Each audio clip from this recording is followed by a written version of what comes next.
అవతారాలు సూచిస్తాయి. జంతువుల్లో ఉంటాడు, మనుషుల్లో ఉంటాడు, చెట్లలో ఉంటాడు, రాళ్లల్లో ఉంటాడు, జలాల్లో ఉంటాడు. ఆయన లేని చోటు లేదు.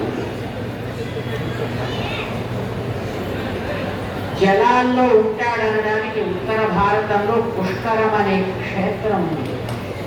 అక్కడ జలరూపిగానే ఉంటాడు నారాయణుడు. చెట్లలో ఉంటాను అని చూపించడానికి నైమిష అరణ్యము, అక్కడ స్వామి వను అని పేరు దానికి.